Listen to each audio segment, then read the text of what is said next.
Digestive system के बारे में डिस्कस कर रहे थे। और डाइजेस्टिव सिस्टम में एलिमेंट्री ट्रैक्ट के बेसिक स्ट्रक्चर हमने ऑलरेडी डिस्कस किया था।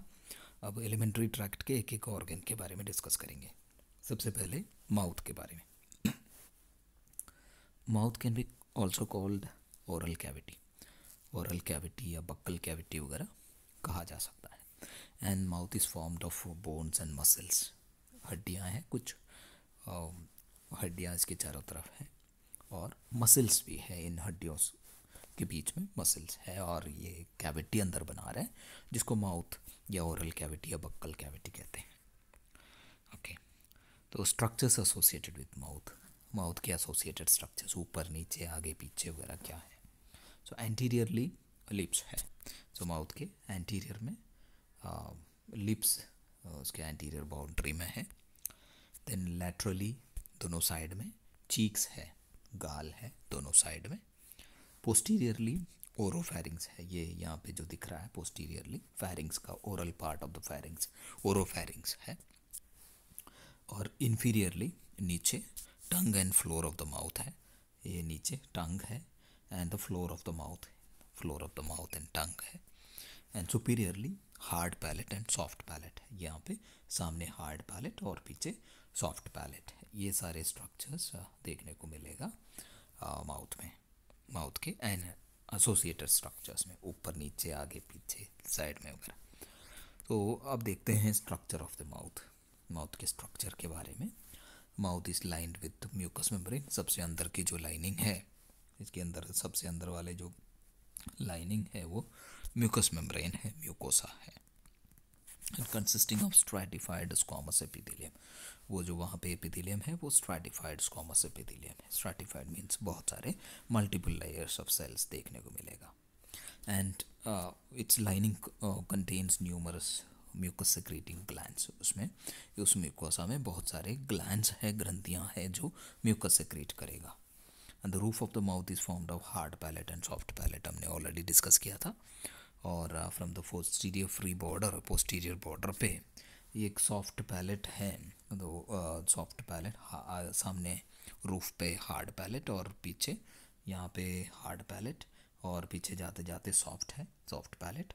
और वहाँ से एक हैंगिंग स्ट्रक्चर है जिसको वोला कहते हैं।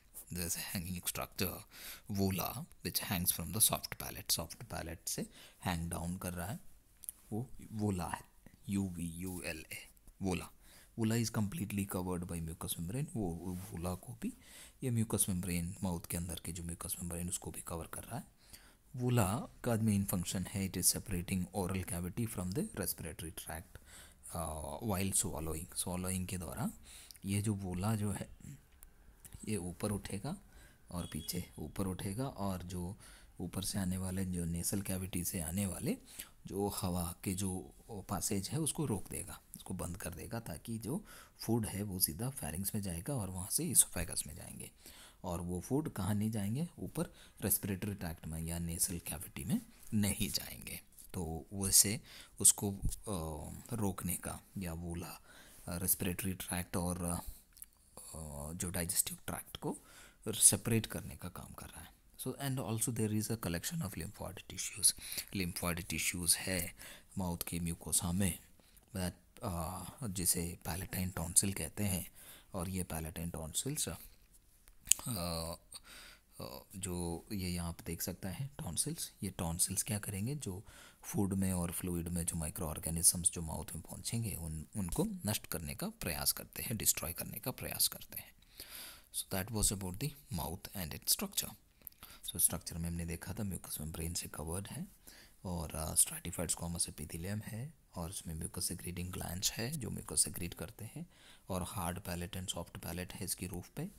और सॉफ्ट पैलेट से एक हैंगिंग स्ट्रक्चर है जिसको वोला कहते हैं, वो भी म्यूकस मेम्ब्रेन से कवर्ड है। और ये वोला ओरल रेस्पिरेटरी ट्रैक्ट को ओरल कैविटी से सेपरेट करते हैं और स्वॉलोइंग के दौरान सांस हवा को अंदर जाने नहीं देते हैं और फूड को नेसल कैविटी में जाने से रोकते भी है। कलेक्शन ऑफ लिम्फोइड टिश्यूज़ है जिसको पैलेटाइन टॉन्सिल कहते हैं। नेक्स्ट है टंग। माउथ के अंदर ही टंग है। टंग एक मस्कुलर स्ट्रक्चर है और मौजूद है on the floor of the oral cavity. Oral cavity के फ्लोर पे आप देख सकते हैं, ओरल कैविटी के फ्लोर पे ये मस्कुलर स्ट्रक्चर जिसको टंग कहते हैं।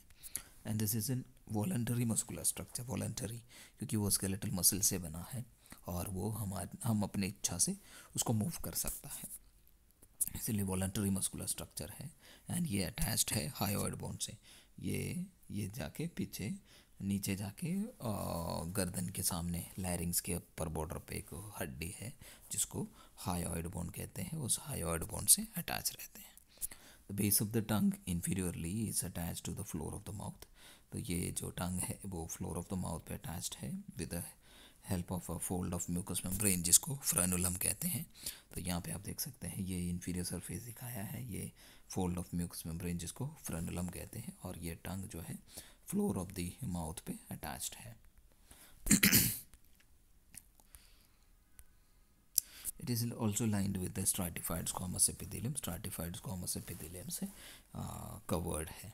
There are little projections on the surface of the tongue. Tongue के surface पे छोटे छोटे projections है जिसको papillae कहते हैं, वो papillae हैं। And there are sensory nerve endings for the senses of taste present in the taste buds. Taste buds में sensory nerve endings रहते हैं।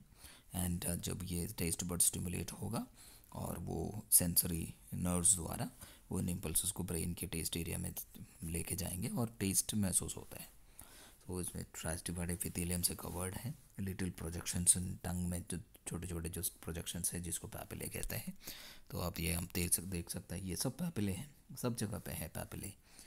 ओके, एंड ये एक सिंगल पैपिला है। एंड इन पैपिला की साइडों में लैटरल वॉल्स पे बर्ड लाइक स्ट्रक्चर्स है जिसको ये देखें, बर्ड लाइक स्ट्रक्चर्स जिसको टेस्ट बड्स कहते हैं। ये टेस्ट बड्स है, ये यहाँ पे जो होल है जिसके थ्रू जो फूड मटेरियल्स सलाइवा के साथ मिक्स होके इस टेस्ट बड्स के अंदर जाएगा और ये टेस्ट रिसेप्टर सेल्स है, ये वो स्टिमुलेट होंगे, इम्पल्सेस सिग्नल जनरेट होगा और ये नर्व एंडिंग्स द्वारा उसको ब्रेन में लेके जाएंगे और ब्रेन टेस्ट को महसूस करते हैं या परसीव करते हैं।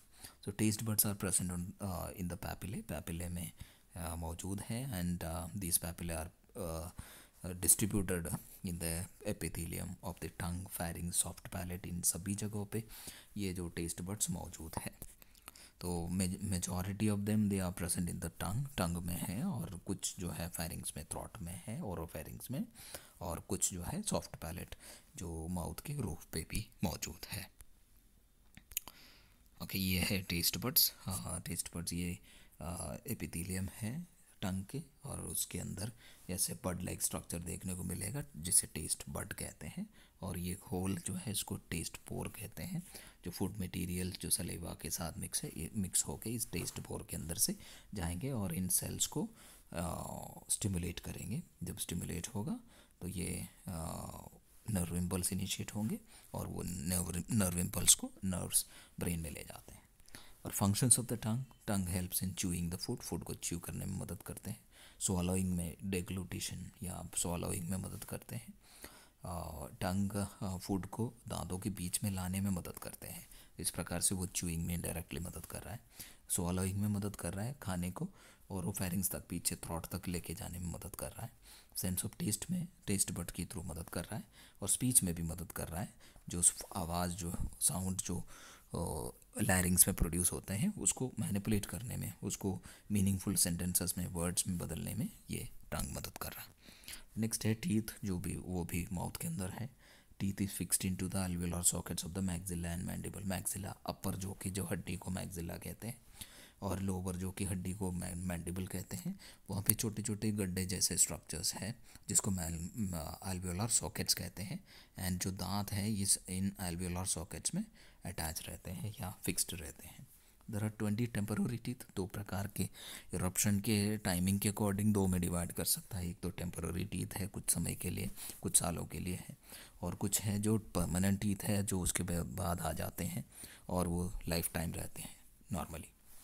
जो टेम्पररी टीथ है वो start to erupt at 6 months of age. 6 महीने से आना स्टार्ट हो जाएगा, और 24 months तक वो सारे 20 दांत आ जाएंगे छोटे बच्चों में। और 32 परमानेंट टीथ रहते हैं, 32 दांतें रहते हैं और जो अडल्ट में। It starts to erupt at 6 years, 6 साल में स्टार्ट हो जाते हैं आना, और 24 साल तक वो पूरा आ जाते हैं। देन उसमें जो साइज़ के शेप के अकॉर्डिंग दांतों को 4 में डिवाइड कर सकता है। एक तो इंसिसर्स है, कैनाइन्स है, मोलार्स है और प्रीमोलार्स। इनके फंक्शंस भी डिफरेंट है and they are present in, ये टेम्पररी टीथ और परमानेंट टीथ दोनों में रहता है। आप यहाँ पे देखो तो ये लोअर जो है और ये अपर जो है देख सकते हैं। यहाँ पे सबसे पीछे जो है वो मोलार्स है, सबसे पीछे वाले जो 3 एक साइड में, 3 दूसरे साइड में, 6 हो गया। और दोनों में है अपर जो अपर जो और लोअर जो दोनों में है 6 + 6 कितना हो गया, 6 + 6 12 होगा वो। ओके, देन इसके सामने देखें तो प्रीमोलार्स है, 2 एक साइड में, 2 दूसरे साइड में, तो ऊपर भी 2, ऊपर की दोनों साइड में 2, तो 2 2 4 4 4 8 8 ऐसे होगा, 4 + 4।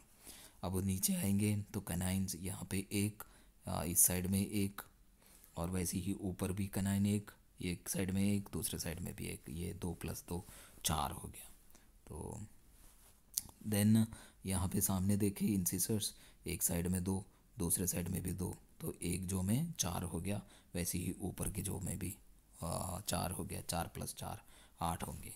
तो 8 4 8 और 12, तो ये टोटल 32 टीथ रहेंगे। तो ये टेबल भी दिखाया है जिसमें यही जो डिस्कस किया था वही 32 टीथ अरेंज्ड है। तो लेकिन जो टेम्पररी टीथ है वो 20 है। तो 20 में मोलार्स हमने देखा था 3 3, लेकिन बच्चों में वो 2 ही रहेंगे, ऊपर 2 और नीचे 2। और प्रीमोलार जो है जो हमने देखा था अब अडल्ट में, तो लेकिन बच्चों में प्रीमोलार्स नहीं होंगे। फिर नेक्स्ट है कैनाइन्स, 1 और 1 हमने देखा था, वैसे सेम बच्चों में भी 1 और 1 2 रहेंगे। सो इंसिसर्स हमने देखा था 2 और 2 अडल्ट में, वैसे ही वहाँ पे भी 2 और 2 रहेंगे, और राइट साइड और लेफ़्ट साइड में। ओके, और दूसरे साइड में भी 2 इंसिसर अडल्ट में, इसमें भी 2 इंसिसर्स रहेंगे। कैनाइन भी 1 और 1 रहेंगे, इसमें भी अडल्ट में भी वैसे ही है। प्रीमोलार जो दूसरे साइड में वो भी वहाँ पे नहीं रहेंगे, छोटे बच्चों में नहीं रहेंगे। और जो मोलार्स है 3 और 3 है, और यहाँ पे सिर्फ 2 और 2 है। तो टोटल देखेंगे अपर जो में 10 और लोअर जो में भी 10, टोटल 20 रहेंगे बच्चों में। और अडल्ट में अपर जो में 16, लोअर जो में भी 16, टोटल होंगे 32। तो स्ट्रक्चर ऑफ टूथ देखेंगे। The structure of tooth consist of a crown, root and a neck. 3 part में डिवाइड कर सकता है। ये जो पार्ट है जिसको क्राउन कहते हैं, और ये जो नीचे के जो पार्ट है जिसको रूट कहते हैं, और इनकी दोनों के बीच में जो है गर्दन या नेक कहते हैं टीथ के। Okay, the crown is a part of the tooth which is above the level of the gums. Gum की लेवल, मसूड़े की जो लेवल है, ये मसूड़े हैं, तो मसूड़े की लेवल से जो ऊपर है उसके ऊपर जो मौजूद है ये क्राउन है। And root is a part of the tooth which is fixed into the alveolar sockets. Alveolar socket में फिक्स्ड जो पार्ट है जिसको रूट कहते हैं। नेक की द पार्ट ऑफ द वो root part of the tooth where the crown meets the, जहाँ पे क्राउन और रूट मिलते हैं उस एरिया को नेक कहते हैं। Within the root there is a cavity containing blood vessels, lymph vessels, nerves वगैरह है, और उस कैविटी को पल्प कैविटी कहते हैं। ये जो कैविटी है इस कैविटी को पल्प कैविटी कहते हैं, that's pulp cavity. And pulp cavity is covered by a hard ivory like substance जिसको डेंटाइन कहते हैं। तो ये जो है इस पार्ट को, it is been covered by dentine. ये जो पार्ट है जिसको डेंटाइन कहते हैं, dentine. Okay, the dentine of the crown is covered by a hardest substance called enamel. Crown में जो डेंटाइन है, इस डेंटाइन को कवर करते हुए ये जो लेयर है, द हार्डेस्ट लेयर जो है जिसको इनामल कहते हैं। The dentine of the crown is being covered by enamel, ये इनामल है। And the dentine of the root is being covered by a hard substance called cement या cementum. तो यहाँ पे आप देख सकते हैं, तो ये जो यहाँ पे जो कवरिंग है it is called the cementum या cement, cementum। And the lower end of the root is there is a foramen, उसमें एक होल है for the exit of entry and exit of blood vessels, lymph vessels, nerves वगैरह की entry and exit के लिए। आप यहाँ पे देख सकते हैं, तो ये यहाँ पे there is a foramen, there is a hole for the entry of and exit of blood vessels, nerves वगैरह की एंट्री और एग्जिट के लिए। एंड फंक्शंस ऑफ टूथ, तो जिसमें इंसिसर्स और कनाइन जो सामने सामने है, they are cutting teeth, cut bite करने के लिए, फूड को बाइट करने के लिए रिस्पॉन्सिबल है वो। और प्री मोलार्स उसके पीछे, और उससे पीछे मोलार्स जो है ब्रॉड है, फ्लैट है वो सरफेस उनके ऊपर के, और वो फूड को चबाने में मदद करते हैं, च्यू करने में मदद करते हैं। So that is all about the mouth, और माउथ के अंदर टंग और टीथ भी हमने डिस्कस किया। Thanks for watching.